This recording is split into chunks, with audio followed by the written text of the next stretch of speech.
Bilhan Aktar kanalından herkese merhaba. Arkadaşlar, bu hafta size burun tıkanıklıklarına en doğal çözüm nedir? Bu konuyla ilgili araştırdıklarımı, bildiklerimi sizinle paylaşacağım. Yani yazın ve kışın burun tıkanıklıkları ile ilgili sorun yaşayanlar bu haberimizi, bu bilgiyi mutlaka dikkatle dinlesin. Kanalıma halen abone değilseniz lütfen şu aşağıdaki abone ol butonuna basarak kanalıma abone olmayı ve beğeni butonuna da basarak bana destek olmayı lütfen unutmayın. Gelelim bu haftaki konumuza. Burun tıkanıklıklarına en doğal çözüm nedir? Ne iyi gelir? Burun tıkanıklığı özellikle soğuk havalarda olmak üzere yazın bile karşı karşıya kalabileceğimiz bir rahatsızlıktır arkadaşlar. Genel olarak soğuk algınlığı veya grip durumlarında burun tıkanıklıkları daha sık görülebilir.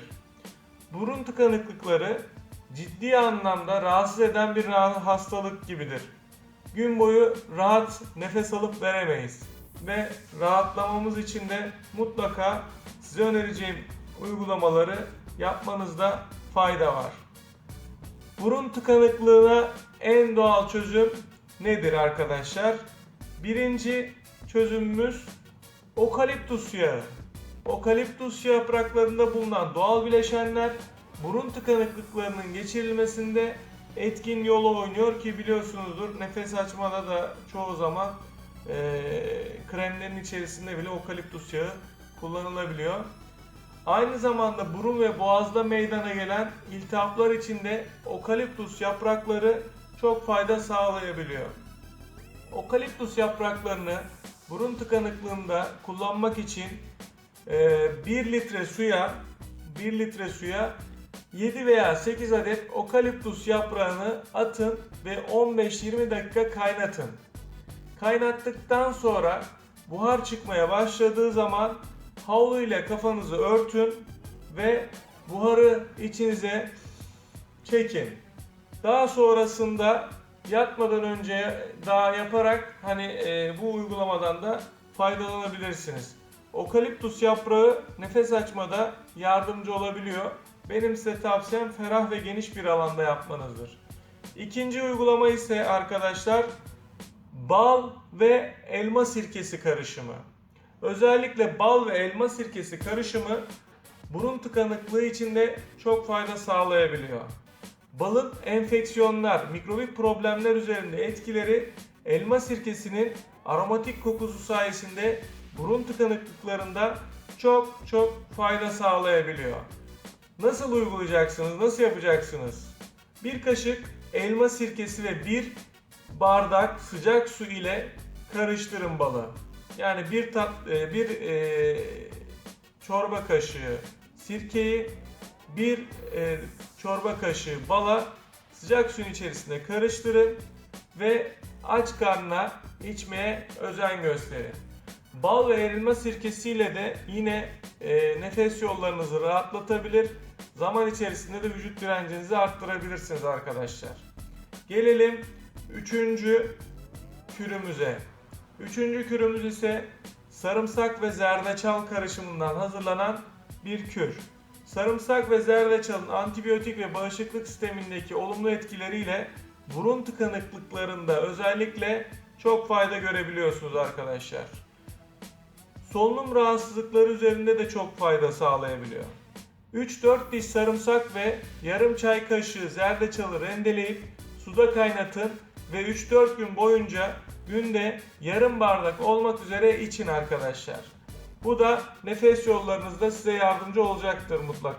Dördüncü uygulamamız ise özellikle burun tıkanıklıklarında fayda sağlayabilecek fesleğen yaprağı. Hani şu hoş kokulu güzel olan fesleğen yaprağını da yine nefes yollarında ve burun tıkanıklıklarında çok faydası olabilecek bitkilerden bir tanesi arkadaşlar. Bronşit üzerinde olumlu etkileri, iltihap söktürücü özelliği ve burun kanallarını açma etkisiyle solunum rahatsızlıklarında olumlu etkileri bulunmaktadır arkadaşlar. Aynı zamanda balgam söktürücü özelliği de bulunan, bu özellik sayesinde de rahat bir nefes almanızda da yardımcı oluyor. Tüketim için fesleğen yapraklarını 7-8 adet alıp kaynatın. Sonra yaprakları süzerek bu suyu günde 3 kez içmenizi tavsiye ediyorum arkadaşlar.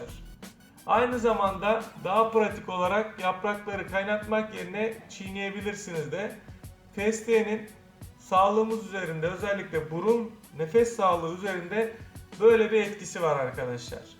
Gelelim 5. uygulamamıza. 5. uygulamamız ise zencefil ve limon. Biliyorsunuz zencefil genelde soğuk algınlıklarında herkesin evinde hemen hemen var. Karışımlarda en etkili olanlardan birisi zaten zencefil ve limon karışımıdır. Antioksidan, C vitamini ve diğer besinler sayesinde vücudu enfeksiyonlara karşı koruyan bir etkisi vardır arkadaşlar. Aynı zamanda da solunum rahatlatıcı ve böyle bir etkiye de sahip. Solunumun nefes yollarının rahatlamasında da yardımcı oluyor. Bu sayede burun tıkanıklıklarının da açılmasında çok etki sağlayabiliyor zencefil ve limon. Nasıl yapacaksınız arkadaşlar bu uygulamayı? Yapılışı ise 1 çorba kaşığı zencefil, yarım limon ile birlikte kaynatabilirsiniz. Aynı zamanda tatlandırmak için de üzerine bal ekleyebilirsiniz. Bu yöntemler rahatsızlıklarınızın durumuna göre değişebilir. Bu yüzden de rahatsızlık derecesi ve damak tadınıza göre istediğiniz uygulamayı yapabilirsiniz. Tabii ki hekim kontrollerinizde mutlaka yapın. Bunlar size tavsiye niteliğindedir arkadaşlar. Doktorunuzu ihmal etmeyin. Size önermiş olduğum uygulamalar evinizde pratik, hafif nefes yolları sorunlarınızda destek olabilecek, bitkilerden rahatlatabilecek uygulamalar arkadaşlar. Özellikle size önerdiğimiz okaliptus yaprağı, bal ve elma sirkesi, mutlaka sarımsak ve zerdeçal, çoğu yerde duymamışsınızdır bunu. Fesleğen yaprağı yine aynı şekilde, zencefil ve limon, bunlar özellikle burun tıkanıklıklarında, yaz ve kış aylarında sorun yaşayanlarda çok fayda sağlayabilen bitkiler. Nefes yollarınızın açılması için ekstrem bir bitki olarak da ben nane yağını çok öneriyorum. Özellikle açık bir alanda nane yağını burun kenarlarınızın şu bölgelerine, şuralara sürebilirseniz nefesinizin rahatlamasında çok yardımcı oluyor. Veya bir sıcak suya damlatarak buharını soluyabilirseniz bu da yine aynı şekilde nefes yollarınızın rahatlamasında yardımcı oluyor. Alerjik bir nefes problemi yaşıyorsanız da mutlaka çörek otu yağından destek alın, üzüm çekirdeği tozundan destek alın, antioksidan bitkiler tercih edin. Bu bitkiler de sizin rahatlamanızda, özellikle alerjiye karşı desteklemede, nefes yollarınızın rahatlamasında yardımcı olabiliyor arkadaşlar. Kanalıma halen abone değilseniz bu aşağıda gördüğünüz abone butonuna basmayı unutmayın. Nefes yollarını açmada sizin yapmış olduğunuz bir uygulama varsa mutlaka şu aşağıya yorum kısmına bırakın. Bana danışmak istediklerinizi de yine yorum kısmına bırakabilirsiniz. Ben de bildiklerimi sizinle paylaşıyorum.